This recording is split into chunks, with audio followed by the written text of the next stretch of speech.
हाँ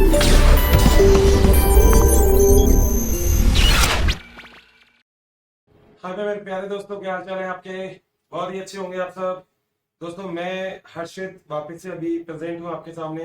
एक और टॉपिक हम अब चालू कर रहे हैं, जिस टॉपिक का नाम है हमारा और कोशिका भित्ति। दोस्तों कोशिका भित्ति क्या होती है, वैसे तो हम सब लोग जानते हैं इसके बारे में, मगर मैं आज आपको बताना चाहूंगा। हम लोगों की जो झिल्ली होती है ना, वो बहुत सॉफ्ट होती है। ठीक है, आप कहते हैं बहुत सॉफ्ट है, फेयर एंड हैंडसम लगा रहे हैं हम, फेयर एंड लवली लगा रहे हैं हम, क्योंकि हमारी जो बाहर की जो स्किन है ना, ये बहुत सॉफ्ट होती है। ठीक है, मगर पादप को देखो कभी। पादप की जो बाहर की झिल्ली होती है, क्या वो सॉफ्ट है क्या? देखा जाए तो आपको आप में, आपकी कोशिका में और उनकी कोशिका में फर्क दिखेगा। उसमें ये फर्क होता है कि आपके पास प्रेजेंट होता है कोशिका झिल्ली, और उनके पास कोशिका झिल्ली के ऊपर उपस्थित होती है कोशिका भित्ति। मतलब मैं आपको, हाँ, मैं आपको समझा सकता हूँ। देखो ये, मैं आपसे ये कह रहा हूँ कि मान लीजिए ये आपकी आपकी कोशिका है, तो ये है कोशिका झिल्ली। अब मान लीजिए अगर ये पादप की कोशिका है, तो कोशिका झिल्ली के ऊपर पाई जाती है कोशिका भित्ति। और दोस्तों कोशिका भित्ति देखो कैसी होती है, कैसी होती है, ये दृढ़ है ना। क्योंकि दोस्तों कोशिका भित्ति में ऊपर की तरफ उपस्थित होता है क्या, लिग्निन। पादप में कोशिका भित्ति पाई जाती है, और कोशिका भित्ति एक सबसे अच्छा कार्य करती है अपने सामने, क्या कि कोशिका भित्ति दृढ़ होती है, कोशिका भित्ति पारगम्य होती है, मगर कोशिका भित्ति मृत भी होती है। ये तीन लाइन है जो आपको याद रखनी है एक साथ, एक सांस में। ठीक है, तो हम बात बात करते हैं दोस्तों यहाँ पे कोशिका भित्ति के बारे में। और मैंने आपसे कहा था कि हम थोड़ी बहुत चीजें हिंदी में भी इंग्लिश में भी पढ़ेंगे, तो इसे हम क्या बोलते हैं, सेल वॉल, यानी कि कोशिका भित्ति। दोस्तों कोशिका भित्ति पादप में कैसी होती है, ये होती है दृढ़, यानी कि कठोर हो गई, और होती है ये पारगम्य, पारगम्य एवं कैसी होती है ये होती है दोस्तों मृत, डेड्स होती है, क्योंकि लिग्निन उपस्थित होता है ऊपर। ठीक है, कोशिका भित्ति देखी जाए तो आपके अंदर तो नहीं मिलती, मगर इस पृथ्वी पे पादप के अलावा कुछ और ऐसी कोशिकाएं भी हैं जिनके पास कोशिका भित्ति मिल सकती है। और वो कौन कौन सी हैं दोस्तों? एक, अगर आपने सुना होगा कभी, तो आपने सुना है कवक। ठीक है, और कवक के अंदर जो कोशिका भित्ति है वो किसकी मिलती है दोस्तों? वो मिलती है काइटिन की, काइटिन। और एक आपने सुना है जीवाणु, सुना है, पढ़ के आए हैं अभी। जीवाणु में कोशिका भित्ति किसकी मिलती है? पेप्टिडोग्लाइकिन।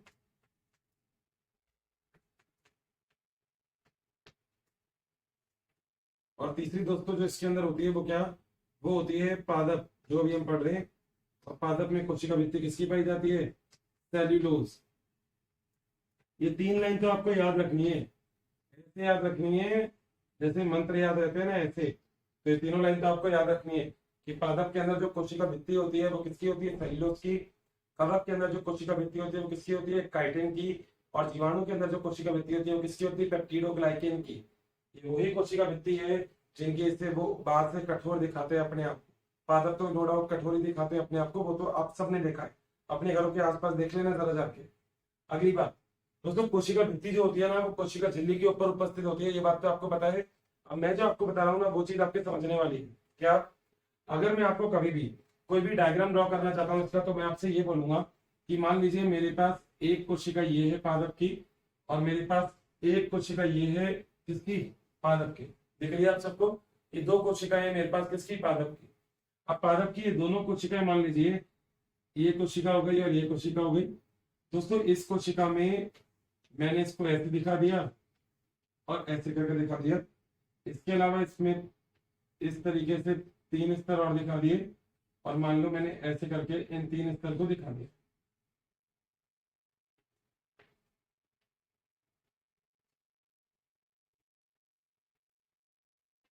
ऐसे। सही है। अब अगर जो आपको येलो वाला पार्ट, पीला वाला पार्ट दिख रहा है, इसमें पीला वाला, एक्चुअली होता क्या है, मैं इसको थोड़ा सा आपको समझा देता हूँ आसान करके। पादप में जो कोशिका भित्ति होती है, उस कोशिका भित्ति में हम बोलते हैं कि इस कोशिका भित्ति के तीन स्तर होते हैं। एक होता है प्राथमिक, एक होता है द्वितीयक, एक होता है तृतीयक।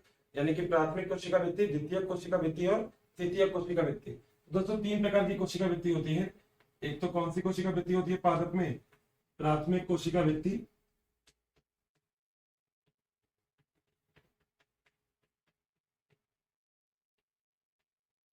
प्राइमरी सेल वॉल, प्राइमरी का मतलब प्राथमिक, सेल वॉल का मतलब कोशिका भित्ति। तो प्राथमिक कोशिका भित्ति तो अब आपके सामने आ गई। अब देखो जो आपके सामने प्राथमिक कोशिका भित्ति होती है, इस प्राथमिक कोशिका भित्ति ये जो मैंने आपको बनाई है येलो कलर में, अभी मैंने इसको येलो कलर से लिख दिया। दोस्तों मान लो मैं अगर इसको ए लिख देता हूँ, मैं येलो ब्लू से करता हूँ इसका काम, मैं ए लिखता हूँ, तो मैं आपसे कहता हूँ ये वाली ए और ये ए, ये दोनों क्या होती है प्राथमिक कोशिका भित्ति। यानी कि एक पादप कोशिका ये है, एक पादप कोशिका ये है, तो दोनों पादप कोशिका में भारी और क्या उपस्थित होगी प्राथमिक कोशिका भित्ति। इसका मतलब मेरा पहला पॉइंट कि कोशिका भित्ति जो भी होती है मतलब प्राथमिक, ये कहाँ पे होती है बाहर की ओर, बाहर की ओर उपस्थित होती है, पहला पॉइंट। दोस्तों दूसरा पॉइंट, ये बनी किससे होती है दोस्तों, सेलुलोज, हेमीसेलुलोज और पैक्टिन। सेलुलोज, हेमी सेलुलोज, ठीक है। सेलुलोज और हेमी सेलुलोज के अलावा तीसरी चीज जो मैंने आपको बोली वो क्या, वो है पैक्टिन, इससे निर्मित होती है। तो सबसे भारी कोशिका होती है जो कोशिका को दृढ़ बनाती है, वो है प्राथमिक कोशिका भित्ति। अब प्राथमिक कोशिका भित्ति के अंदर की ओर अगर आप ध्यान से देखोगे तो ये तीन मैंने और दिखा रखी है, और इन तीनों को मैं आपसे बोल सकता हूं कि ये है मान लो बी, ये मैंने बी कर दिया, ठीक है। तो दोस्तों जो बी वाला भाग है, वो बी वाला भाग क्या है, वो है द्वितीय कोशिका भित्ति,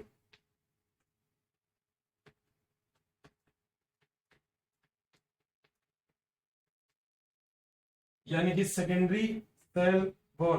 बात सही है दोस्तों। द्वितीय कोशिका भित्ति को अगर आप ध्यान से देखो तो इसमें तीन स्तर है, 1 2 3। तो इस फर्स्ट स्तर को, पहले स्तर को हम बोलते हैं S1, ये होता है S2, ये होता है S3। तो द्वितीय कोशिका भित्ति में तीन स्तर होते हैं, S1, S2 और S3। बात ठीक है। द्वितीय कोशिका भित्ति प्राथमिक कोशिका भित्ति के अंदर की ओर, मगर द्वितीय कोशिका भित्ति बनी होती है हेमीसेलुलोज और लिग्निन की।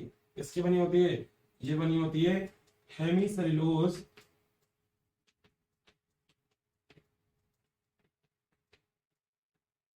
एवं लिग्निन, इनसे निर्मित क्या होती है द्वितीय कोशिका भित्ति। आप लोगों के दिमाग में आ रहा होगा तो किस तरह यहाँ पे सिर्फ सेलुलोज नहीं उपस्थित होता, दोस्तों होता है बिल्कुल, सेलुलोज तो पाया ही जाएगा अगर ये कोशिका भित्ति है तो आप कंफ्यूज मत होइए। यहाँ पे लिख सकते हैं आप सेलुलोज, यहाँ पे लिग्निन था, ठीक है, यहाँ पे पैक्टिन है, ठीक। ये तो होती है द्वितीय कोशिका भित्ति। इसके अलावा एक अगर आप बात करें तो दोस्तों द्वितीय कोशिका भित्ति के बाद एक और कोशिका भित्ति पाई जाती है, मगर वो अपवाद स्वरूप मिलती है, वो वाहिनिकाओं में मिलती है। अनावृत बीजी मतलब जिम्नोस्पर्म की जो वाहिनिकाएं होती हैं उन्हें पाई जाती है। और प्राथमिक द्वितीय के बाद एग्जैक्टली बच गया तो कौन सा बच गया, वो बच गया दोस्तों तृतीय कोशिका भित्ति मतलब सी। आप कहोगे सर आपने क्यों नहीं बनाई वो डायग्राम में, अपवाद स्वरूप है, तो वो होती है तृतीय कोशिका भित्ति, इसका मतलब टर्सरी सेल वॉल। दोस्तों तृतीय कोशिका भित्ति जो होती है ना, इस कोशिका भित्ति के साथ बहुत ही इंपॉर्टेंट दो तीन चीजें हैं। पहली बात तो ये जो इस प्रकार की कोशिका भित्ति होगी दोस्तों, इसके अंदर हेमिसेलुलोज और जाइलन उपस्थित होंगे, ये बात आपको याद रखनी है। इसमें उपस्थित होंगे, वही हिंदी में लिख देता हूं मैं, हेमिसेलुलोज वे जाइलन के द्वारा निर्मित होगी जाइलन। और अगर आपसे कभी कोई पूछे कि ये कहाँ पाई जाती है, तो दोस्तों एक्चुअली वाहिनिकाएं होती हैं, जैसे आपने पढ़ा है अनावृत बीजी। अनावृत बीजी का मतलब होता है ऐसे मतलब आदत जिनके अंदर बीज के ऊपर बाहर की तरफ आवरण नहीं पाया जाए, वो होता है अनावृत बीजी, ठीक है। जिम्नोस्पर्म या एंजियोस्पर्म दो टाइप के होते हैं ना, तो ये होते हैं अनावृत बीजी। तो अनावृत बीजी की जो वाहिनिकाएं होती हैं ये वहां पर उपस्थित होती है, यानी कि अनावृत बीजी की क्या वाहिनिका, इसमें क्या होंगे उपस्थित। यहाँ तक कोई समस्या है किसी को तो बता सकते। मैंने अभी तक आपको जो बताया वो मैं आपको रिकॉल कर देता हूँ, और रिकॉल करने से पहले मैं आपको एक चीज और बता देता हूँ तो चीजें और अच्छी सी मजेदार आने लग जाएगी। वो एक बात ये कि जब कभी भी आप कोशिका भित्ति को बताते हैं कि कोशिका भित्ति बन रही है, तो कोशिका भित्ति बनने के लिए दो प्रकार के प्रोसेस होते हैं, एक होता है कणाधान, एक होता है स्तराधान। तो ये दो प्रकार की अभिक्रियाओं के द्वारा कोशिका भित्ति बनती है। एक तो होता है कणाधान, इंटरसेप्शन बोलते हैं इसको, और एक होता है एपोजिशन, मतलब स्तराधान। स्तराधान दोस्तों, ये कोशिका भित्ति अगर बनती है तो कोशिका भित्ति बनने के लिए दो प्रकार के प्रोसेस या प्रक्रियाओं को हम उपयोग में लेते हैं, जिन्हें पहला प्रोसेस है वो है कणादान, मतलब कणों के रूप में कोशिका भित्ति का बनना। ठीक है, तो कई ये इसका मतलब क्या होता है, कणों के रूप में, कणों के रूप में व्यवस्थित होना। और स्तराधान का मतलब क्या होता है, स्तराधान का मतलब होता है स्तर के रूप में व्यवस्थित होना। जब स्तर का मतलब परत, एक के ऊपर एक के ऊपर एक ऐसे परत वरत आ जाती है, तो ये हम बोलते हैं परत के रूप में क्या हो जाती है कोशिका भित्ति व्यवस्थित। इसलिए हम क्या बोलते हैं, इसे हम बोलते हैं स्तराधान। तो दो प्रकार से कोशिका भित्ति का बनावा मतलब बनना होता है। अब जरा समझिएगा मैं क्या बोल रहा हूँ दोस्तों। मैंने आपसे बात यहाँ पे ये बोली है कि अगर कभी भी आप पादप कोशिका की बात करोगे तो उनके ऊपर कोशिका भित्ति पाई जाएगी। पहली बात, पादप में जो कोशिका भित्ति मिलती है वो मिलती है सेल्यूलोज की, जीवाणुओं के अंदर कोशिका भित्ति पेप्टिडोग्लाइकेन की, और कवक के अंदर कोशिका भित्ति किसकी मिलती है, काइटिन की मिलती है। तीन बात है याद रखना, यहाँ से गुजारना, यहाँ से भाग बाहर मत निकालना, इसको बंद करके सुन लेना। तुमने देखा है कई बार वो गाना गाने वाले एक हाथ पे हाथ रखते हैं और ऐसे ऐसे गाते हैं, उसका मतलब ही तो ये होता है, उसका मतलब ये होता है एक तरफ से जाएगी निकलेगी नहीं, यहाँ से साज और स्वर जो भी आएंगे वो यहीं से यहीं पे रह जाएंगे, तभी तो सुनने में मजा आता है। ठीक है, तो यही आपको सुनने में यहाँ पे मजा आएगा। और मजा आने के लिए पहली बात यह है कि अगर कोशिका भित्ति आपके पास है तो वो दृढ़, पारगम्य एवं मृत होती है। पारगम्य का मतलब बताया था मैंने आपको, चीजों को आने जाने दे, रोके नहीं चीजों को, वो है पारगम्य। पारगम्य का मतलब चीजों को रोके, और चयनात्मक पारगम्य का मतलब चयन करके चीजों को आगे पीछे जाने दे। ठीक है, अब पादप में कोशिका भित्ति तीन प्रकार से व्यवस्थित होती है। तीन प्रकार की होती है, प्राथमिक, द्वितीयक और तृतीयक। द्वितीयक तो अपवाद स्वरूप मिलती है, हेमिसेल्यूलोज और जाइलम से बनी होती है। अनावृत बीजी की जो वाहिनिकाएं हैं उसके अंदर पाई जाती है। अनावृत बीजी की केस में वाहिनिकाओं में, मतलब आपने सुना है जाइलम, तो आप ये मान लीजिए जाइलम के अंदर पाई जाती है। पादप के अंदर जो बड़े पादप हो जाते हैं, उन बड़े पादपों में नीचे से ऊपर तक जो जल है उसको भेजना होता है। तो जल को भेजने के लिए हम लोग किसको यूज में लेते हैं, जाइलम को। जाइलम ही होता है जो एक तरफ से दूसरी तरफ तक जल को पहुंचाता है।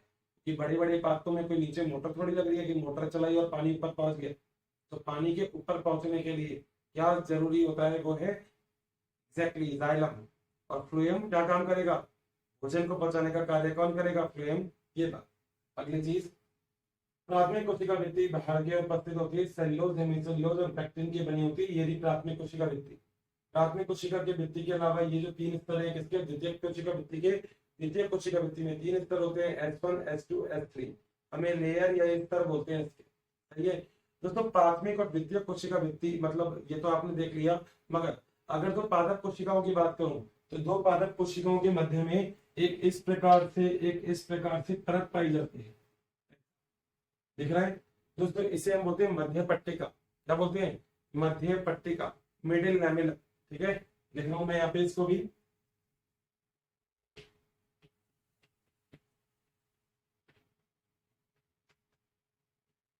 मध्य पट्टिका या मिडिल लैमेला। देखो ये पादप कोशिकाओं के अपने आप में एक अलग ही चीज है। पता है, आपसे अगर कभी कोई ये पूछे पादप और जंतु कोशिकाओं में अंतर क्या होता है, तो आपके पास बहुत सारे अंतर हैं, क्योंकि आप लोगों ने तो लगभग सब कुछ बता ही दिए थे मुझे। मगर मैं आपसे ये कहूंगा कि अगर पादप और जंतु कोशिकाओं की बात की जाए तो ऐसे कौन से अंतर है जो कोशिका भित्ति से रिलेटेड है, तो वो है दोस्तों मध्य पट्टिका। पादप की एक कोशिका और दूसरी कोशिका के मध्य में एक पट्टिका उपस्थित होती है, जिसे हम क्या बोलते हैं, मध्य पट्टिका। और ये मध्य पट्टिका को बोलते हैं पादप की सीमेंट, क्योंकि ये बनी होती है कैल्शियम और मैग्नीशियम पेक्टेट से। किससे बनी होती है दोस्तों, ये बनी होती है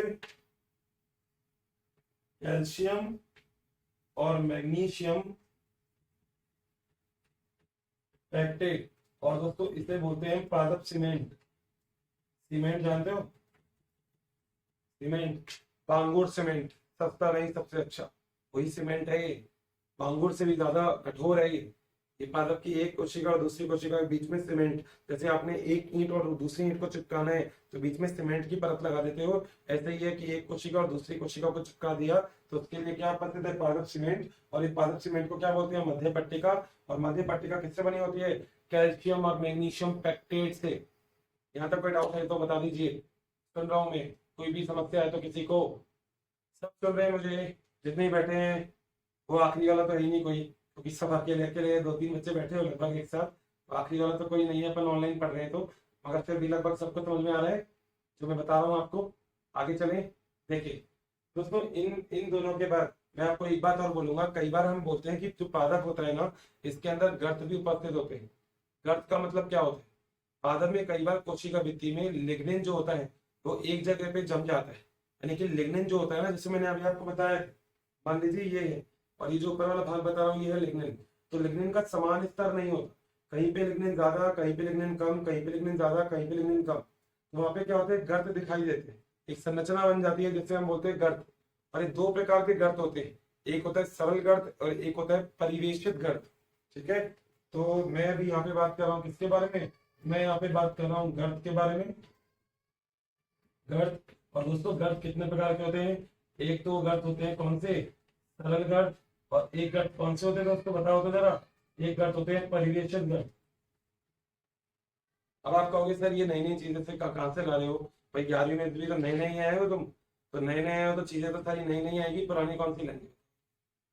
बोर हो गए क्या? ये बताओ। देखो ऑनलाइन चल रही है ना, तो ये मत बोलना सर बोर कर दिया आपने। कमेंट बॉक्स पे लिख दिया करो सर इतने मिनट के बाद आप एक चुटकुला सुना दिया करो। और चुटकुला तो खैर आता नहीं है मेरे को, मगर मैं हंसा जरूर दूंगा, हंसा दूंगा मैं तुम्हें। ठीक है, देखो यहाँ भी तुमको हंसी आ रही होगी, ये पढ़ने के बाद आ रही है क्या? सरल और परिवेशित गर्त पढ़ने के बाद हंसी आ रही है? देखो नहीं आती। मेरी हिंदी में भी नहीं आ रही हंसी। चलो, तो एक को बोलते हैं सरल, एक को परिवेशित। सिंपल और बॉर्डर पिट बोलते हैं इसको। पिट का मतलब होता है गड्ढे। जैसे राजस्थान की सड़कों पे, भारत की सड़कों पे गड्ढे बने हुए हैं, गाड़ी चला के जाओगे तो कहीं ना कहीं गड्ढा मिल ही जाएगा तुम्हें। तो यही जो गड्ढे होते हैं, इन गड्ढों को भरना भी तो पड़ेगा। तो यहाँ पे तो गड्ढे जो होते हैं इनको भरा नहीं जाता। और ये जो गड्ढे होते हैं ना, वो देखो कुछ इस टाइप से होते हैं कि अगर मैं आपसे सरल गर्त की बात करूं, सरल गर्त की, तो देखो यहाँ पे डायग्राम बना रहा हूँ इससे। सरल गर्त दोस्तों ऐसा होता है,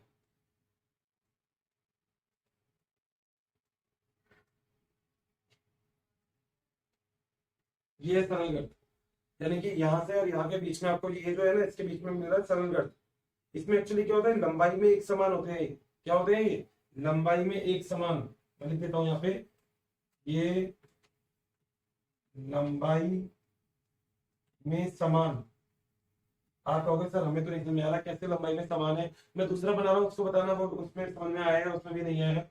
मान लो एक ये रहा, हड्डी के समान संरचना है थोड़ी बहुत, मगर हड्डी है नहीं।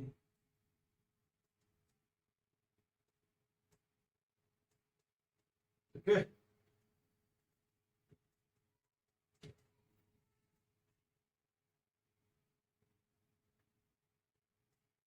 ये दिख रहा है, ये है परिवेशित गर्त। परिवेशित अगर गर्त को अगर देखो ना, तो इस संरचना को हम क्या बोलते हैं पता है किसी को?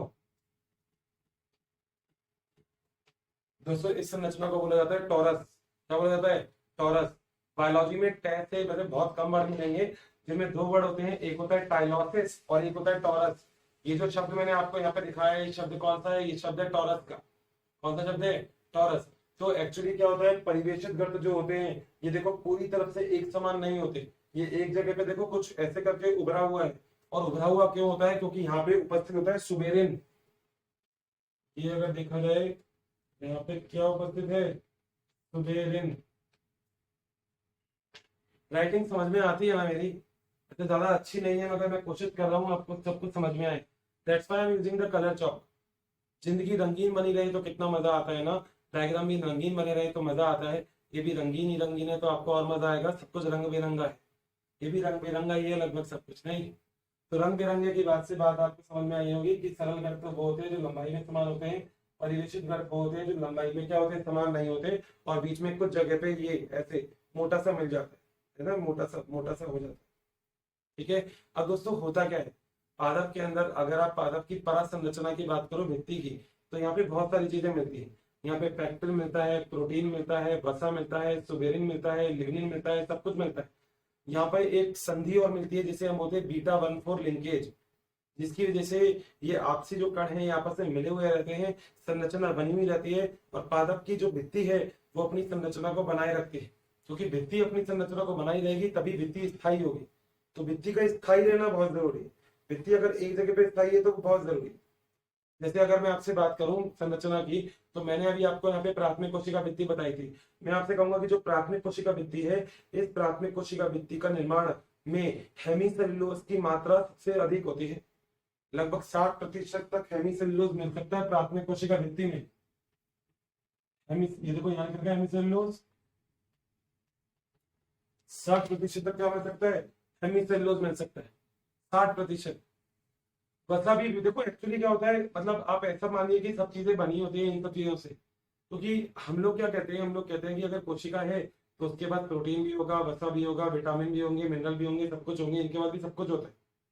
यहाँ पे भी अगर मैं प्राथमिक कोशिका भित्ति की बात करूं तो मैं आपसे बोलूंगा कि हेमीसेल्यूलोज लगभग 60% से ज्यादा होता है। वहीं द्वितीय कोशिका भित्ति में हेमीसेल्यूलोज की मात्रा बहुत कम होती है। 60% से लगभग 40 से 35 से 40% तक द्वितीय कोशिका भित्ति में हेमीसेल्यूलोज की मात्रा होती है। वहीं अगर मैं वसा की बात करूं तो लगभग 10 से 15% वसा कहाँ पे पाई जाती है, प्राथमिक कोशिका भित्ति में वसा पाई जाती है। वसा प्रोटीन लगभग 5% पाया जाता है। बात समझ में आ रही है? ये सब चीजें बहुत जरूरी है यहाँ पे आपको समझने के लिए। और दोस्तों दूसरी मैं एक बात आपको और बताना चाहूंगा कि जो गर्त अभी जो मैंने आपको बताया था, याद रखिएगा गर्त हमेशा जोड़ों में पाए जाएंगे। गर्त मिलते हैं हमेशा जोड़ों में। जोड़े का मतलब होता है, मान लीजिए मैं यहाँ पे आपको एक संरचना बना रहा हूँ, मैं आपसे कह रहा हूँ कि एक ये कोशिका है, एक ये कोशिका है, एक ये कोशिका और एक ये कोशिका, तो यहाँ पे ये ऐसे मिलेंगे। मतलब आप इसको कुछ ऐसे ऐसे बना लो ऐसे। तो ये जो आपको दिख रहे हैं ना, ये गर्त, गर्त हमेशा किसे मिलेंगे, जोड़े में मिलते हैं। किसे मिलते हैं, जोड़ों में, गर्त। ठीक है, तो यहाँ पे जो जो चीज मैंने आपको बताई थी वो मैं चीज लगभग आपको क्लियर कर देता हूँ। मैंने अभी आपको यहाँ पे लिखा प्राथमिक कोशिका भित्ति, तो मैं आपसे यहाँ पे लिख देता हूँ कि प्राथमिक कोशिका भित्ति में जो वसा होता है, इस वसा की मात्रा लगभग कितनी होती है, लगभग 10 से 15 या 20% के आसपास तक, इसमें 10 से 15% तक क्या हो सकती है, इसमें वसा हो सकती है। और जो प्रोटीन होता है वो लगभग कितना प्रतिशत हो सकता है, 5%। ये बात आपको याद रखनी है। यानी कि ये जो प्राथमिक कोशिका भित्ति है, वसा लगभग 10 से 15% या 5 से 10% तक, और प्रोटीन लगभग 5% के आसपास आपको मिलता है। अब एक आखिरी चीज जो मैं यहाँ पे आपको बता दूं, आखिरी है बस दोस्तों, पादप में एक पादप कोशिका से दूसरी पादप कोशिकाओं में एक संबंध और होता है। इस संबंध को हम बोलते हैं प्लाज्मोडेस्मेटा। एक शब्द जो आपके लिए उतना ही जरूरी है जितना आपके लिए विज्ञान जरूरी है, और वो शब्द क्या है, वो शब्द ये है कि अगर एक पादप कोशिका और दूसरी पादप कोशिका की अगर मैं बात करता हूं, एक पादप कोशिका और दूसरी पादप कोशिका, तो इन दोनों पादप कोशिकाओं में एक संबंध आपको दिख रहा है यहाँ पे, ये दोस्तों इस स्थल को हम बोलते हैं प्लाज्मोडेस्मेटा।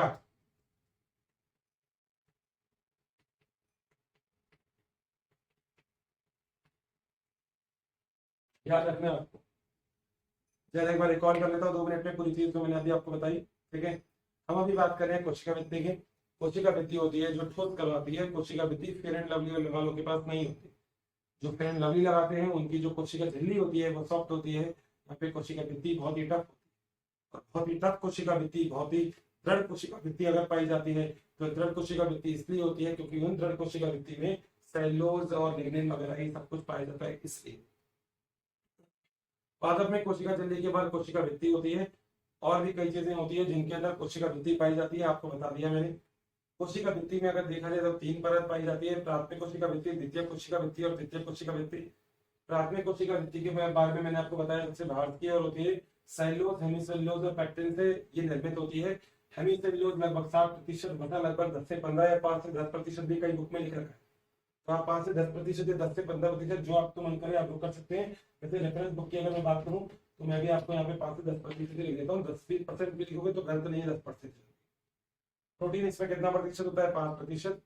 यहाँ पे द्वितीय कोशिका भित्ति होती है जो क्या होती है, S1, S2, S3 3 परत से मिलकर द्वितीय कोशिका भित्ति होती है।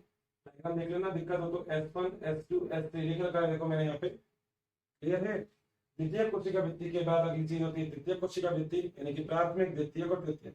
अगर तृतीय तो कुछ में मिलती है, अपवाद स्वरूप मिलती है ये, नहीं तो सब जगह तृतीय कोशिका भित्ति नहीं पाई जाती, केवल झिल्ली, प्राथमिक और द्वितीय कोशिका भित्ति बस ये होती है। 2 पादप कोशिकाओं को आपस में जोड़ने के लिए जो सीमेंट उपस्थित होता है, ईंट सीमेंट जो जरूरी होता है, उसे हम क्या बोलते हैं, मध्य पट्टिका। मध्य पट्टिका जो होती है ये कैल्शियम और मैग्नीशियम पैक्टेट से बनी होती है, और मध्य पट्टिका जो होती है इसको हम पादप की सीमेंट बोलते हैं। बहुत ही जरूरी चीज है, याद रखना। यही कहीं कोने में रखना दिमाग में और ताला लगा देना उसमें, और याद रखना अपने दिमाग में। इधर उधर मत करना, ठीक है। हाँ जी, बहुत बढ़िया। पादप में जब कोशिका भित्ति जब ये अरेंज होती है, व्यवस्थित होती है, तो दो प्रकार की मेथड होते हैं इसके, या तो कणों के रूप में, स्तरों के रूप में। अगर कणों के रूप में होती है, कणों के रूप में, छोटे छोटे कणों के रूप में जम जाते हैं ऐसा, तो हम बोलते हैं कणाधान। और स्तरों के रूप में होती है, एक परत, दूसरी परत, तीसरी परत, चौथी परत, पांचवी परत, ऐसे क्या बोलते हैं इसको, स्तराधान, ठीक है। अगली चीज दोस्तों, गर्त दो प्रकार के होते हैं पादप के अंदर, भित्ति में गर्त मिलते हैं। गर्त होते हैं जहाँ पे लिग्निन ज्यादा, कई जगह लिग्निन यूनिवर्सल नहीं होता, सेम नहीं होता, यहाँ पे ज्यादा लिग्निन है। लिग्निन में परत होती है, मान लो यहाँ पे लिग्निन ज्यादा है, यहाँ पे कम, यहाँ पे ज्यादा, यहाँ पे कम, यहाँ पे ज्यादा, यहाँ पे तो ज्यादा ज्यादा, बीच में एक गड्ढा पिट सा बन जाता है, इसे हम बोलते हैं गर्त पिट। दो प्रकार के पिट होते हैं, एक होता है सरल, एक होता है परिवेशित। सरल पिट या गर्त वो होता है जो बिल्कुल इक्वल होता है, समान होता है, ऊंचा नीचा नहीं होता। परिवेशित गर्त होता है जो बीच में से फूला हुआ मोटा होता है, इसे हम बोलते हैं परिवेशित गर्त। मैं आगे आपको परिवहन के अंदर पढ़ाऊंगा, अगर आप लोगों को सबको समझ में आता है मेरा पढ़ाया हुआ, तो मैं परिवहन में आपको बताऊंगा कि ये कैसे काम करते हैं जल के परिवहन में भी, ये कैसे प्लांट पादप को सपोर्ट करते हैं जल के परिवहन में, हम बताएंगे उसके बारे में। तो ये सारी चीजें, और लास्ट, एक पादप कोशिका से दूसरी पादप कोशिका के मध्य एक चैनल, एक जगह उपस्थित होती है, एक पुल प्रेजेंट होता है, जिसे हम क्या बोलते हैं, प्लाज्मोडेस्मेटा, ठीक है। तो ये अभी हमारी बात थी किसकी, कोशिका भित्ति। आगे वाले टॉपिक पर चले, कोई दिक्कत है, दिक्कत हो तो मेरे को बता देना, नंबर तुम्हारे पास है, मेरे को व्हाट्सएप कर दिया, ठीक है, बता दूंगा मैं, आपको रिप्लाई करूँ उस चीज को, टेंशन नहीं लेने का, देने का भी नहीं, ओके। मिलते हैं। तो मेरे प्यारे दोस्तों, अभी हमने हमारा एक टॉपिक पूरा किया, कोशिका भित्ति। अब क्यों ना हम हमारे दूसरे टॉपिक पर चले, जिसका नाम है कोशिका झिल्ली। दोस्तों कोशिका झिल्ली, जैसा कि मैं आपसे बात कर चुका हूं कि झिल्ली तो हर जगह पता है। अगर आप कभी परिधि की बात करते हैं तो शायद व्रत के बारे में आप तब तक नहीं बता सकते जब तक व्रत की परिधि नहीं। परिधि बहुत जरूरी चीज होती है जो व्रत को चारों तरफ से घेरे। अतः है आपकी कोशिका को एक ऐसी संरचना जो चारों तरफ से घेरने का कार्य करती है, उसे ही तो हम कोशिका झिल्ली कहते हैं।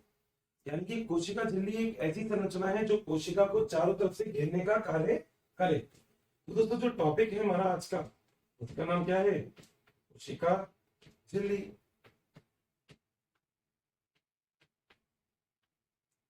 दोस्तों कोशिका झिल्ली के कई सारे और भी नाम होते हैं, इसे हम बोलते हैं प्लाज्मा झिल्ली,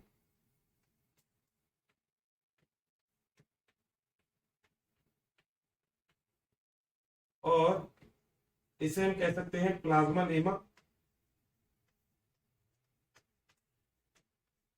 और इसे हम बोलते हैं चयनात्मक झिल्ली,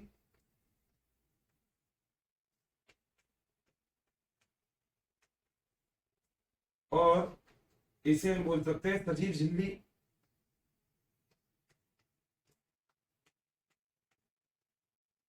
सजीव झिल्ली। और देखा जाए तो किसी भी एक चीज के इतने सारे नाम क्यों होते, आप लोग भी एक बात मानेंगे कि अगर कोई बंदा बहुत ही फेमस है, उसके बहुत सारे नाम होते हैं, जैसे उर्फ उर्फ उर्फ उर्फ, इसका मतलब वो बंदा सच में बहुत फेमस है। तो अगर कोई भी इंसान बहुत फेमस होता है तो उसके बहुत सारे नाम होते हैं। कोशिका के अंदर एक ऐसी संरचना जो अपने आप में बहुत ही फेमस है, उसके भी बहुत सारे नाम होंगे, और वही इसके नाम है, जिसे हम कोशिका झिल्ली, प्लाज्मा कला, प्लाज्मा लेमा, चयनात्मक झिल्ली या सजीवीय झिल्ली को। अब दोस्तों अगर झिल्ली की बात करें तो जो झिल्ली होती है इसके बारे में अलग अलग प्रकार के तर्क दिए गए। सबसे पहले अगर मैं आपसे, जैसे मैं आपसे बात करूं किसी इस संरचना की, तो मैं आपसे बोलूंगा कि जो कोशिकीय झिल्ली की जो संरचना है, ये जो कोशिकीय झिल्ली जो नाम दिया गया, ये दोस्तों एक वैज्ञानिक ने दिया गया जिसका नाम था क्रेमर, ठीक है। तो दो वैज्ञानिक थे, नेजेली और क्रेमर, ठीक है।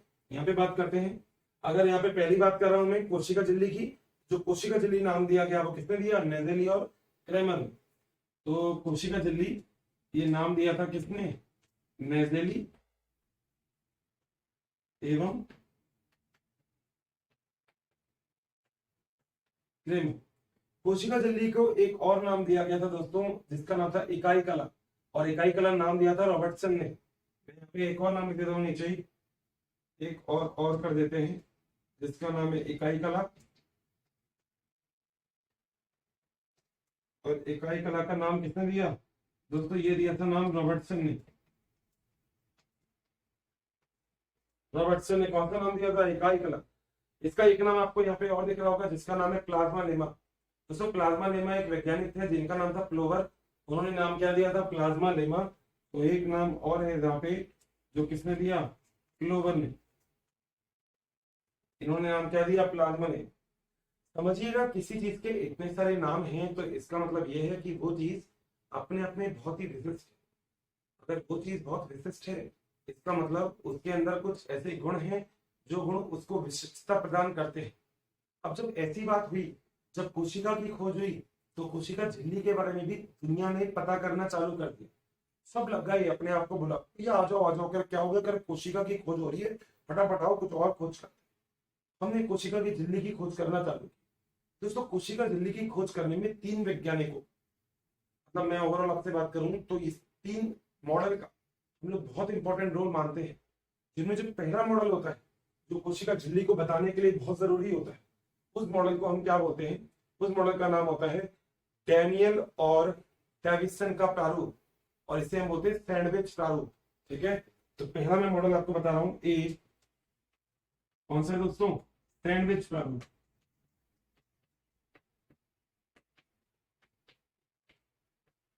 किसने दिया था ये? अभी भी नाम बताया, बोलो। डैनियल और डेविसन।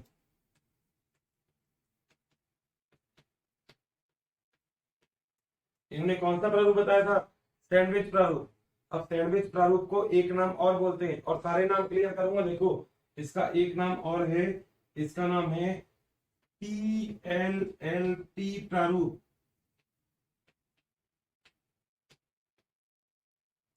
PLLP प्रारूप। अब देखो तो आपने सबने लगभग सैंडविच खाया हो, ठीक है, भूख तो नहीं लग गई ना, खाने का नाम लेते, ठीक है। जब आप सबने सैंडविच खाया तो आपने देखा कि सैंडविच में क्या होता है? ऊपर ब्रेड, नीचे ब्रेड, ऐसा ही होता है। और बीच में जो बीच का स्थल होता है वहां पे आप जो भी मसाला वगैरह डालते हैं, यानी कि आप आलू वगैरह, पटेटो वगैरह जो भी आप डालते हैं वो आप डाल देते हैं उसके बीच में, दैट इज द सैंडविच। यही सैंडविच का मॉडल यहाँ पे इन्होंने जो सैंडविच का मॉडल दिया, इन्होंने कहा ऊपर एक परत पाई जाती है, जो परत होती है कुछ इस प्रकार की,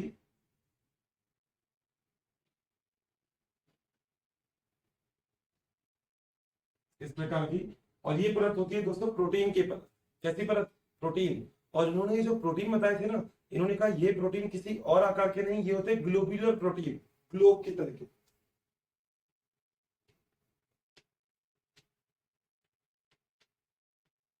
ग्लोब्यूलर क्या है? ये ग्लोब्यूलर प्रोटीन। सही है। अब सैंडविच बनाना है तो कैसा बनेगा सैंडविच? ऊपर भी ग्लोब्यूलर प्रोटीन तो नीचे भी ग्लोब्यूलर प्रोटीन, भी तभी तो बनेगा सैंडविच। बना दो ना।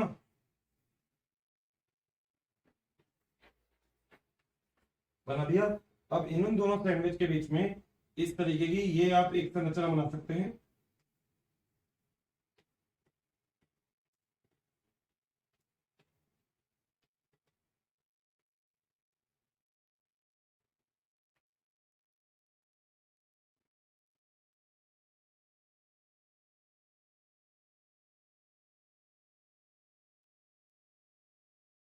इस टाइप की संरचना, ठीक है।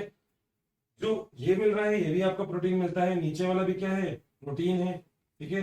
और ये जो बीच में आपको जो संरचना दिख रही है ना दोस्तों, ये है लिपिड, फॉस्फोलिपिड, ठीक है। अब अगर देखा जाए तो मैंने आपको अभी एक नाम लिखा PLLP प्रोटीन या PLLP संरचना। तो PLLP का मतलब क्या हो गया? Protein, lipid, lipid, protein. ये लिपिड ही है, लिपिड का मतलब होता है वसा। तो ये हो गया प्रोटीन, वसा, वसा, प्रोटीन संरचना। एक ऐसी संरचना जो सबसे पहले दी गई थी, बताई गई थी इस चीज को देखते हुए कि कोशिका झिल्ली कैसे होती है, कि कोशिका झिल्ली आखिर किस तरीके की संरचना रखती है। तो वो संरचना बताई गई थी इस प्रकार से। सैंडविच मॉडल क्यों बोलते हैं? क्योंकि ऊपर प्रोटीन है, नीचे प्रोटीन है, बीच में वसा है। ऊपर ब्रेड, नीचे ब्रेड, बीच में मसाला, मक्खन, दैट इज द सैंडविच। बन गया। अगली बात दोस्तों, हम लोग इस नियम के अनुसार ये बोलते हैं कि ऊपर जो प्रोटीन होता है ये होता है 20 एंगस्ट्रॉम का, नीचे जो प्रोटीन होता है ये होता है 20 एंगस्ट्रॉम का, और बीच में जो वसा की परत होती है दोस्तों ये होती है 35 एंगस्ट्रॉम की। आप कहेंगे सर एंगस्ट्रॉम क्या हो गया? दोस्तों बायोलॉजी में ना अब हम किसी चीज की मोटाई को इस तरीके से तो देख नहीं सकते क्योंकि कोशिका बहुत छोटी होती है, नग्न होती है, नग्न आंखों से दिख भी नहीं सकती और बहुत ही सूक्ष्म होती है। अब जब कोशिका बहुत सूक्ष्म है तो हमें देखने का कोई ना कोई तरीका तो ढूंढना पड़ेगा। कोई बात याद रखो वो पंडित वाली। तो जब ऐसा कोई तरीका हमारे पास नहीं है तो हम लोग क्यों ना एक तरीका यूज में लें कि इसकी मोटाई को हम देखें कि इसकी मोटाई कितनी है। ऊपर वाला प्रोटीन का स्तर 20 का, नीचे वाला प्रोटीन का स्तर 20 एंगस्ट्रॉम मोटा और बीच वाला जो स्तर है कितना 35 एंगस्ट्रॉम का। तो ओवरऑल अगर आप तीनों को मिला देंगे तो तीनों को मिला के आप क्या बनेगा बताना, 20 प्लस 35 प्लस 20 मतलब कितना हो गया ये 75 एंगस्ट्रॉम। यानी कि एक जो कोशिका होती है आपके पास उसकी झिल्ली की जो मोटाई है वो कितनी हो सकती है 75 एंगस्ट्रॉम के आसपास। बात समझ में आ गई? इसका मतलब देखो मैंने आपको ऐसा बताया ये, ठीक है। अब इस बंद में अगर आप ध्यान से देखोगे तो ऊपर जो प्रोटीन मिलता है और ये जो वसा मिलता है, प्रोटीन और वसा के बीच में एक बंद पाया जाता है जिसे या तो हम बोल सकते हैं यहाँ पे आयनिक बंद, क्या बोल सकते हैं आयनिक, ठीक है। ये वाला बंद कह रहा हूं मैं, ये वाला। तो ये वाला बंद कौन सा हो सकता है? आयनिक। आयनिक का मतलब क्या होता है? ऐसा बंद जो आयन के द्वारा बना हो। और ये जो दोनों जिस तरीके से आपस में जुड़े हुए होते हैं लिपिड, ये क्या होते हैं दोस्तों? ये होते हैं वॉन डर वाल बंद के द्वारा, वॉन डर वाल बंद। तो ये दो बंद यहाँ पे बहुत जरूरी थे। ये दो बंद के द्वारा संरचना बताई गई कि संरचना कुछ ऐसी होती है। मगर दोस्तों ये संरचना ज्यादा सक्सेसफुल हुई नहीं। क्यों नहीं हुई? हम लोगों ने अभी स्टार्टिंग में भी एक बात पढ़ी थी कि कोशिका झिल्ली जो होती है वो चयनात्मक पारगम्यता की तरह काम करती है। मगर ये लोग ना पारगम्यता के बारे में ज्यादा बता नहीं पाए। ये लोग बस इतना ही बता पाए कि संरचना कैसी। ये लोग बता पाए कि ये जो होता है छिद्र, छिद्र ये लगभग 0.35 नैनोमीटर का छिद्र होता है, छोटा सा। ये बता पाए, ये नहीं बता पाए यहाँ से यहाँ तक कोई चीज जाएगी तो कैसे जाएगी, बाहर से अंदर तक कोई चीज आएगी तो कैसे आएगी।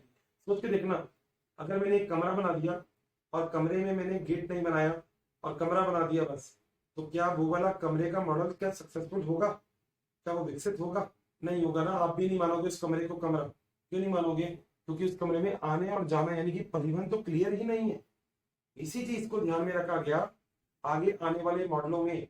मगर आगे आने वाले मॉडल की अगर बात करें तो उसमें एक मॉडल ये है जो आज के टाइम में भी माना जाता है, जो है तरल मौलिक प्रारूप। अभी हम पढ़ेंगे, मगर ये पहला प्रारूप था जो हमारे पास। कौन सा था?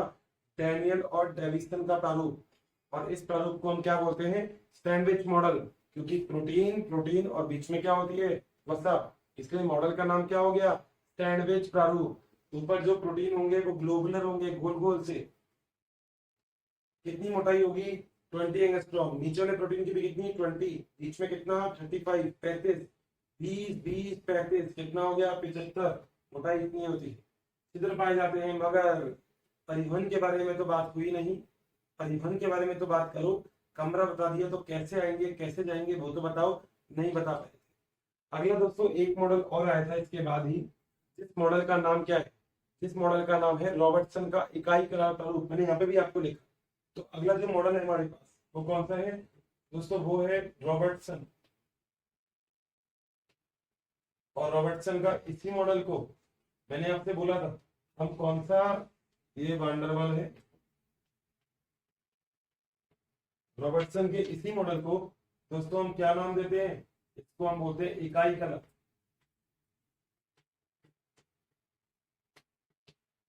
दोस्तों याद रखिएगा, चाहे वो डैनियल और डेविसन का प्रारूप हो, क्योंकि इसे हम त्रिस्तरीय प्रारूप भी कहते हैं। क्या नाम बोलते हैं इसका? त्रिस्तरीय। तो चाहे वो प्रारूप हो डैनियल और डेविसन का तो ये भी 3 स्तर का है। चाहे वो प्रारूप हो रॉबर्टसन का, ये भी कैसा है? त्रिस्तरीय। मगर ये त्रिस्तरीय सक्सेसफुल नहीं रहा। क्यों नहीं रहा? क्योंकि दोस्तों इस त्रिस्तरीय में एक सबसे बड़ी परेशानी आ गई थी हमारे सामने। और वो परेशानी क्या थी? इन्होंने भी सब कुछ बता दिया मगर इन्होंने एक शब्द दिया। इन्होंने कहा कि चाहे वो किसी प्रकार की कोशिका की बात कर लें, उन सब प्रकार की कोशिकाओं में जो संरचना होती है कोशिका झिल्ली की वो एक ही होती है। चाहे हम बात करें कोशिका की, चाहे हम बात करें कोशिका की, चाहे किसी प्रकार की कोशिका की बात करें, सभी कोशिकाओं में जो संरचना है वो कैसी होगी, एक जैसी। और यही इस वाले मॉडल को मतलब नहीं मानने के लिए बहुत पर्याप्त थी, काफी थी।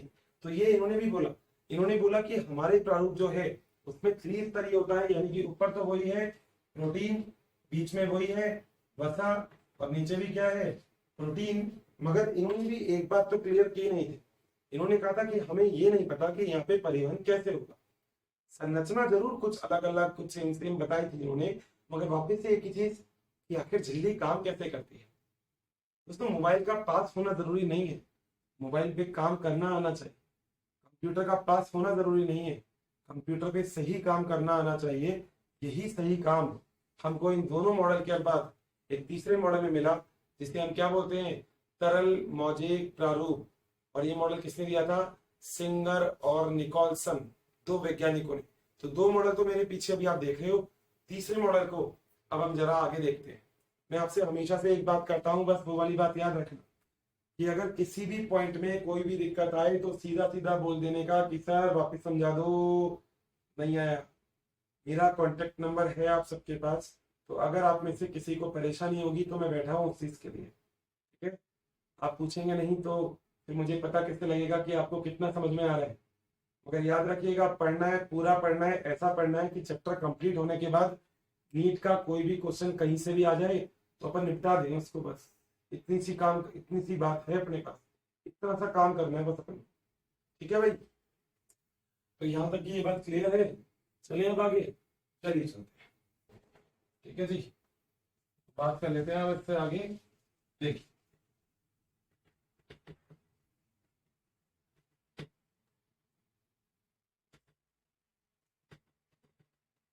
ठीक है भाई, करें आगे। देखिए दोस्तों, अब इन सब चीजों के बाद हम क्यों ना उस मॉडल के बारे में बात करें जो मॉडल सबसे ज्यादा प्रचलित, ठीक है। जैसे कोई भी एक मोबाइल एप्पल जो सबसे ज्यादा प्रचलित है, ऐसा ही कोई प्रचलित तरीका जो यहाँ पे प्रचलित है कोशिका झिल्ली के लिए, उसका नाम क्या था, उसका नाम था तरल मौलिक प्रारूप।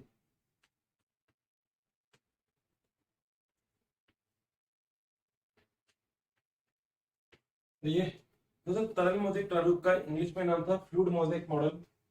और देखो इस मॉडल की एक एक लाइन को अच्छे से पढ़ेंगे, फ्लूइड मोज़ेक, ठीक है। दोस्तों तरल मौलिक प्रारूप अगर हम बात करें तो जिस वर्ष में दिया गया था वो था 1972।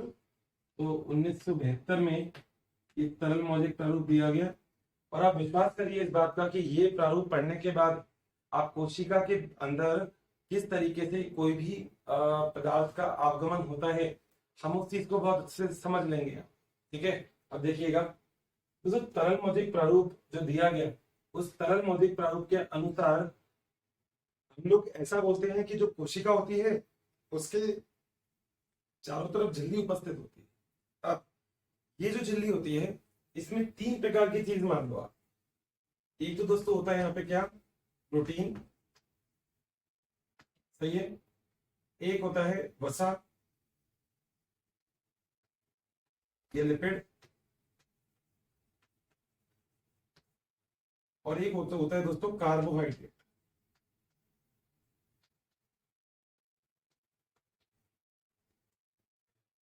इसे बायोलॉजी में हम एक नाम और बोल सकते हैं, सैकेराइड। तो जिस प्रकार का सैकेराइड यहाँ पे काम में आता है उसे हम बोलते हैं ओलिगोसैकेराइड।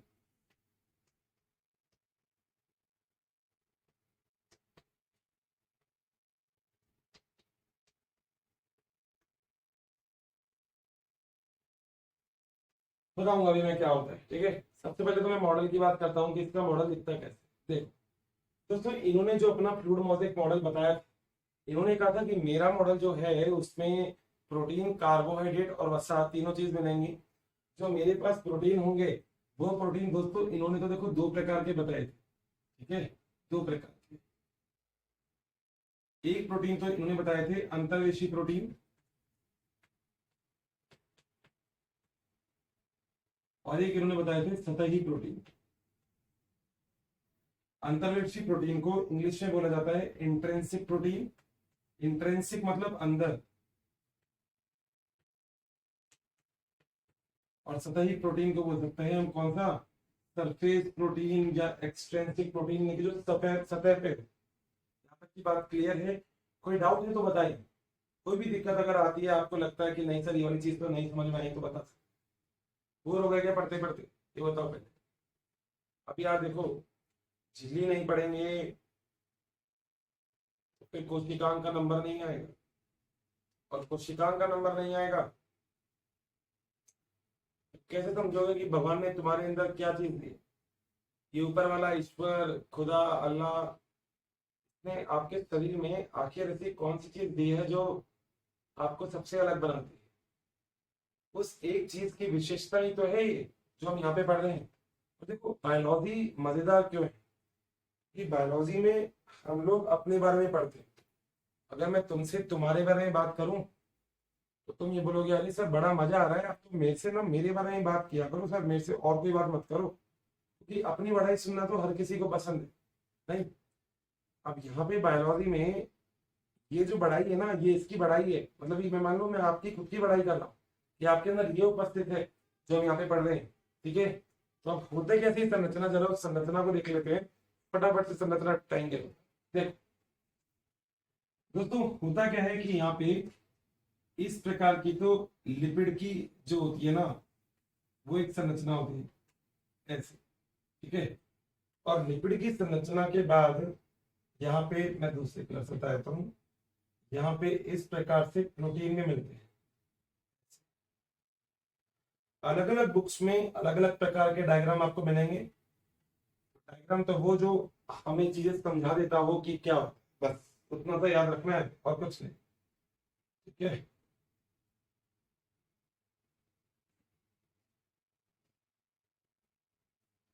बस ऐसे ड्राइंग मचाए जाओ, कोई दिक्कत ही नहीं है। मेरे साथ साथ बनाते हो तुम, नहीं बनाते ये बताओ।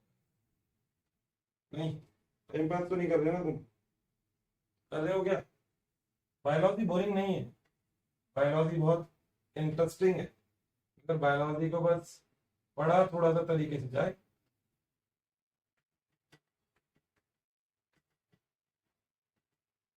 ठीक है भाई, कुछ इस प्रकार की संरचना, और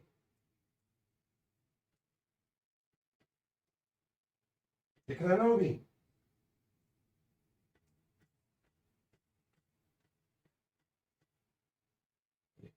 ठीक है भाई, अब होता क्या है कि यहाँ पे तो ये हो गया,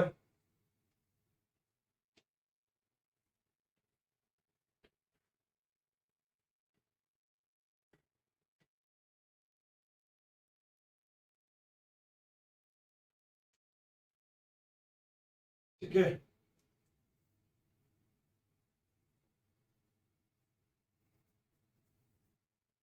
ये हो गई बात।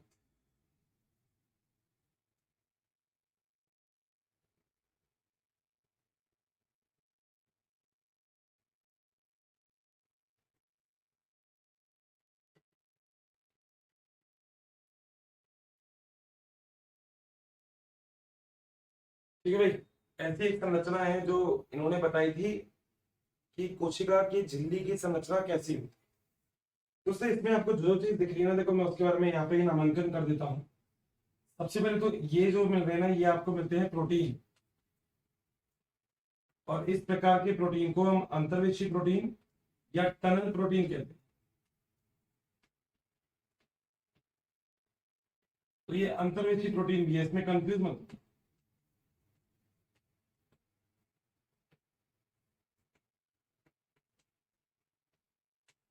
अंतर्वेशी का मतलब जो दोनों लिपिड की श्रृंखला के बीच में उपस्थित है। ये रहा अंतर्वेशी प्रोटीन, दिख रहा है? ये लिपिड हो गया, ये लिपिड हो गया दोनों, और ये देखो बीच में फंसा हुआ है ना, ये है अंतर्वेशी। जब दो अंतर्वेशी प्रोटीन ऐसे लगे होंगे तो बीच में क्या बन गई है? टनल, सुरंग। यही सुरंग होती है जो ये बन गई सुरंग। बात क्लियर है? आगे चल सकता हूं मैं? पहला हो गया अंतर्वेशी प्रोटीन, ठीक है। दोस्तों याद रखिएगा, अंतर्वेशी प्रोटीन कोशिका के झिल्ली में इनके अनुसार लगभग 70% तक का जो भाग होता है ना, वो अंतर्वेशी प्रोटीन होता है। और हमारी तो मैथ कमजोर नहीं है, 30% का जो भाग होगा वो किसका होगा? सतही प्रोटीन का। तो 70% भाग कोशिका के अंदर अंतर्वेशी प्रोटीन का और 30% भाग कोशिका में सतही प्रोटीन का उपस्थित होता है। ये बात तो आपको याद रखनी, ठीक है। ये जो मैंने आपको डायग्राम यहाँ पे बना रखा है, कौन सा प्रोटीन है? सतही प्रोटीन, सरफेस प्रोटीन बोलते हैं क्योंकि देखो सतह पे, ठीक है। मैं लाइन बोलता जा रहा हूँ, आप मुझे बता देना लाइन सही है या नहीं है। और मैंने आपसे पहले भी बोला था, आप नोट करोगे मेरे साथ। दोस्तों अंतर्वेशी प्रोटीन को अलग करना यानी कि विलगित करना, अलग करना आसान नहीं है क्योंकि फंसा हुआ है, ठीक है। तो मैं एक बार पॉइंट लिख सकता हूं कि इसको अलग करना आसान नहीं है, ठीक है। जबकि वहीं दूसरी ओर सतही प्रोटीन तो सतह पे है, इसको तो यहां से हटा सकते हो। तो सतही प्रोटीन को अलग करना आसान है, तो ये अलग करना क्या है इसमें? आसान, सही है। दो बात तो हो गई। तो अगर किसी चीज को बाहर से अंदर आना हो और अंदर से बाहर जाना हो दोस्तों, वो यहाँ से टनल से होके आ सकती है। पहली बात तो ये होगी। मैं अभी परिवहन में बताऊंगा आपको कि ये वाला मॉडल इतना ज्यादा सक्सेसफुल क्यों हुआ, इतनी सफलता क्यों मिली इस मॉडल को, उसके बारे में बात करेंगे अभी। दूसरी बात दोस्तों, ये जो दोनों स्तर है, ये फॉस्फोलिपिड,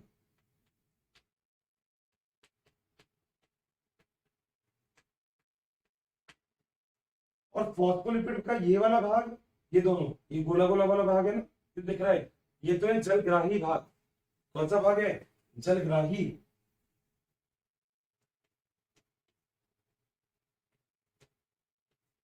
और जो बीच में आपको दिख रहा है ये वाला भाग, दोनों कैसा है? ये वाला और ये वाला, ये कैसा है? ये दोस्तों जल विरागी। यानी कि जो फॉस्फोलिपिड होता है, ये दो हिस्से हो गए। ये ऊपर वाला जो होता है ना, इसको बोलते हैं हेड, सिर। ये पीछे वाला जो दिख रहा है, इसे हम बोलते हैं टेल, मतलब कुछ, ठीक है। तो ये वाला जो भाग मान लो मैंने ऐसे करके ऐसे बना दिया, मान लो ये ऐसी होती संरचना, ऐसा, ठीक है। तो ये जो भाग दिख रहा है ना ऊपर आपको, ये, इसे हम क्या बोलते हैं? हेड। हेड का मतलब सिर, और नीचे से क्या बोलते हैं? टेल। टेल का मतलब कुछ। तो ये फॉस्फोलिपिड का डायग्राम ये था। बात क्लियर है? कोई दिक्कत यहाँ तक किसी को भी? सामने देख सकते हैं, मैंने लगभग लगभग सब कुछ लिख रखा है आपके सामने ही है सब, ठीक है। तो देखो, पहली बात करें प्रोटीन की। एक प्रोटीन तो होते हैं कौन से? अंतर्वेशी, अंदर धसे हुए हैं। एक प्रोटीन है सतही प्रोटीन, जो सतह पे है। दोस्तों एक और प्रकार के प्रोटीन भी होते हैं जिन्हें हम बोलते हैं योजी प्रोटीन, जो जोड़ने का काम करते हैं। बोले ये देखो, ये देखो, प्रोटीन प्रोटीन प्रोटीन। तो इन तीनों प्रकार के प्रोटीन को जो जोड़ने का काम करेंगे वो कौन से प्रोटीन होंगे? योजी प्रोटीन, जो जोड़ने का काम। तीन बात क्लियर है अच्छे से? बिल्कुल क्लियर, 100%, कोई डाउट तो नहीं किसी को? श्योर, ठीक है। तो ये तीन प्रकार के तो प्रोटीन हो गए। पहला हो गया अंतर्वेशी प्रोटीन, ये हो गया सतही प्रोटीन जो सतह पे मिलते हैं, और ये हो गया योजी प्रोटीन, सही है। यहाँ पर दो प्रकार के कार्बोहाइड्रेट मिलते हैं। एक कार्बोहाइड्रेट जो प्रोटीन पे लगा हुआ हो, दिख रहा है प्रोटीन इसमें, तो ये प्रोटीन के ऊपर लगा हुआ कार्बोहाइड्रेट, इसे हम बोलेंगे ग्लाइकोप्रोटीन।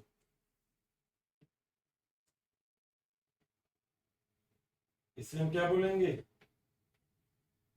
ग्लाइकोप्रोटीन।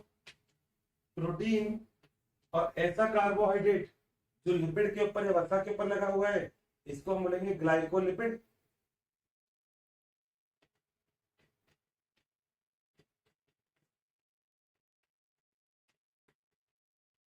सही है भाई। मान लो ये प्रोटीन है और ये कार्बोहाइड्रेट प्रोटीन पे लगा हुआ है, तो ये क्या हो गया? ग्लाइकोप्रोटीन। ये लिपिड है और ये कार्बोहाइड्रेट लिपिड पे लगा हुआ है, तो क्या हो गया? ग्लाइकोलिपिड। तो एक तो होता है ग्लाइकोप्रोटीन, एक होता है ग्लाइकोलिपिड, बस इतना सा फर्क है। तो ग्लाइकोप्रोटीन और ग्लाइकोलिपिड हो गए। तो ये वाला तो ग्लाइकोप्रोटीन हो गया, ये वाला ग्लाइकोलिपिड हो गया, ये वसा हो गया, ऊपर वाला जलग्राही हो गए, बीच वाला जल विरागी हो गया। बात क्लियर है अच्छे से? कोई दिक्कत नहीं? absolutely। दोस्तों वसा में ना, हम कोशिका की अगर बात करें तो कोशिका की झिल्ली में वसा में कोलेस्ट्रॉल भी उपस्थित होता है। क्या उपस्थित होता है? कोलेस्ट्रॉल, याद रखिएगा।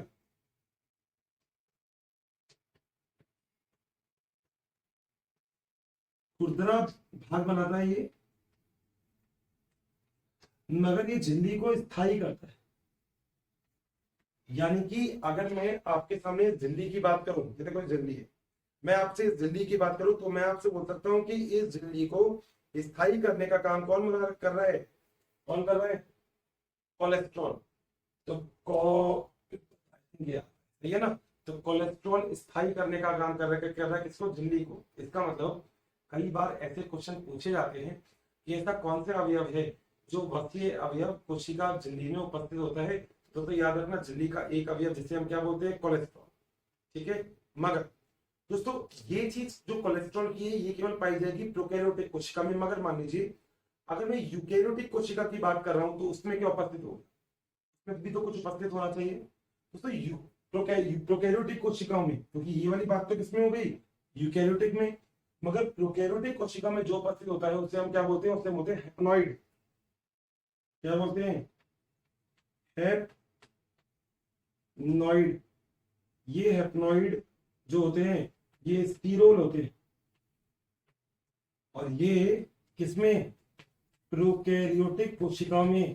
कोशिका को क्या करते हैं, ये स्थायित्व प्रदान करने का कार्य करते हैं। बताओ बात क्लियर हुई क्या, अच्छे से, कोई दिक्कत है क्या किसी को यहाँ तक, तो बताओ, अच्छे से देख लो जरा, नहीं कंफर्म। तो झिल्ली जो होती है ना, उस झिल्ली में कई बार कुछ ऐसे छिद्र भी उपस्थित होते हैं जो छिद्र झिल्ली को विशिष्ट बनाते हैं। जैसे माइटोकॉन्ड्रिया की भारी झिल्ली में और जीवाणु की झिल्ली में कुछ छिद्र के समान, पोर के समान संरचना पाई जाती है जिसे हम पोरिन बोलते हैं।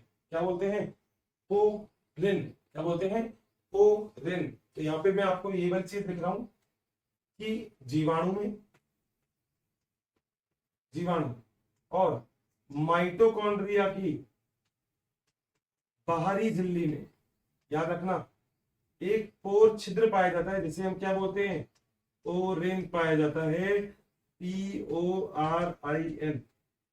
हमने जब बहुत सारे एक्सपेरिमेंट किए, बहुत सारे प्रयोग किए, क्योंकि बायोलॉजी तो प्रयोग पे ही है, हमने प्रयोग किए तो हमने एक बात और जानी कि यार प्रयोग करने के बाद एक चीज और है जो कोशिका को और ही अलग बनाती है। वो क्या, कि कोशिका झिल्ली में एटीपी को बनाने के लिए लगभग 30 प्रकार के एंजाइम भी उपस्थित होते हैं। तो लगभग 30 प्रकार के एंजाइम कोशिका झिल्ली अपने पास रखती है। जो एंजाइम एटीपी के निर्माण करने में कहीं ना कहीं जो झिल्ली होती है ना, उसका बहुत इंपॉर्टेंट रोल प्ले करते हैं, जरूरी होती है कोशिका के लिए। तो आप कोशिका की संरचना की बात कर सकते हैं, ठीक है। ये हमने यहाँ पे देखा दोस्तों। यहाँ पर मैं आपको 3 मॉडल अभी तक पढ़ाया। इस 3 मॉडल में मैंने आपको पहला मॉडल पढ़ाया था डैनियल और डेविसन का, जिसे हम बोलते हैं सैंडविच मॉडल। सैंडविच क्यों बोलते हैं, ऊपर प्रोटीन नीचे प्रोटीन बीच में वसा। आपको बोलना है प्रोटीन कितनी मोटाई का, 25 या 20, ये 20 बीच वाला 35, तो टोटल मिला के कितना हो गया, 75 एंगस्ट्रॉम का। एक मॉडल और नाम था इसका PLLP मॉडल, और दूसरा मॉडल कौन सा मॉडल था, सैंडविच मॉडल, यही तो था, ठीक। अगला मॉडल कौन सा था, रॉबर्टसन का। कौन सा मॉडल, नाम बताओ, इकाई कला प्रारूप। रॉबर्टसन ने इकाई कला नाम दिया था, उन्होंने इकाई कला प्रारूप बोल दिया, और उन्होंने बोला कि ये जो इकाई कला प्रारूप है ये बहुत ही अलग होती है। इकाई कला प्रारूप ये है, मगर उनका भी माना नहीं गई बात। क्यों, कमरा तो बना दिया, गेट बनाया नहीं, बड़ी नाइंसाफी कर दी। तीसरे वैज्ञानिक ऐसे वैज्ञानिक आए जिनका नाम था सिंगर और निकोलसन। 1972 में आए और यूं कहते हैं हम बताते हैं क्या चीज होती है, क्या होता है, मेरा कुछ नहीं होता, बस इतनी सी बात होती है कि कोशिका के बाहर एक बहुत बढ़िया चीज है जो कोशिका के बाहर उपस्थित होती है। क्या, कोशिका के बाहर है कोशिका झिल्ली, बहुत बढ़िया, और पहले भी तो आ गए थे। नहीं, मगर झिल्ली में परिवहन देखो कैसा है, हमने तो गेट भी बनाया और गेट की चाबी भी हमारे पास। आओ बताते हैं कैसे आते हैं। तो यही चीज सुस्पष्ट करने का जो कार्य किया गया वो किसके द्वारा किया गया, वो किया गया था सिंगर और निकोलसन के द्वारा। तो इसे हम तरल मौजिक प्रारूप। दोस्तों कई जगह पे कुछ बातें और लिखी हुई है कि तरल मौजिक प्रारूप इसका नाम क्यों है। बच्चे पूछते हैं कि सर इसे तरल मौजिक प्रारूप क्यों कहा। दोस्तों तरल जो शब्द होता है ना, ये फॉस्फोलिपिड के लिए दिया गया है। मौजिक जो शब्द दिया गया है वो दिया गया किसके लिए, प्रोटीन के लिए। तरल शब्द तो फॉस्फोलिपिड के लिए, और मोजेक जो शब्द दिया गया है वो किसके लिए दिया गया है? प्रोटीन के लिए। इन्होंने ये बोला कि जो प्रोटीन होता है वो कुछ इस प्रकार से उपस्थित होता है, जैसे मान लीजिए पानी है और पानी में आपने आइस यानी कि बर्फ डाल रखी है। पानी में आपने क्या डाल रखी है? बर्फ। तो अब जो पानी जो है वो तो हो गया तरल, और उसमें आपने क्या डाल रखी है? बर्फ। तो यही एक मॉडल है जो इसको फ्लूइड, फ्लूइड का मतलब तरल, मोजेक, मोजेक का मतलब हो गया जो थोड़ा सा धसा हुआ है, तो इसको फ्लूइड मोजेक मॉडल बनाता है पहले। कई रेफरेंस बुक में एक बात और लिख रखी है कि ये कुछ ऐसा है जैसे चाशनी में रसगुल्ला। रसगुल्ला वही जो छोटा छोटा मीठा मीठा सा होता है ना, तो चाशनी है, चाशनी में रसगुल्ला पड़ा हुआ है। चाशनी का मतलब क्या हो गया? लिपिड। और रसगुल्ले का मतलब क्या हो गया? प्रोटीन। दूसरी बात, अगली चीज, दोस्तों ये मॉडल ना, मैंने आपको अभी बताया तरल मौलिक, मगर एक सबसे इंपॉर्टेंट चीज मैं यहाँ पे आपको और बताता हूँ, वो ये कि इस मॉडल में हम लोग बोलते हैं कि ये मॉडल फ्लिप फ्लॉप मॉडल को नहीं मानते। कई जगह पे ये बात हुई है कि सर आखिर ये फ्लिप फ्लॉप होता क्या है, हमें तो कभी समझ में नहीं आया। तो फ्लिप फ्लॉप का मतलब होता है कि अगर मैं यहाँ से एक प्रोटीन को धक्का दूं तो वो इस एरिया से इस एरिया पे छोड़ दिया जाता है, that is a flip flop. यानी कि तरल मौलिक प्रारूप में फ्लिप फ्लॉप जो मॉडल है उसको अच्छे से नहीं बताया गया, यानी कि वो फ्लिप फ्लॉप मॉडल को मानता ही नहीं है तरल मौलिक प्रारूप। तो यही तरल मौलिक प्रारूप की सबसे अच्छी विशेषता है जो दी गई थी।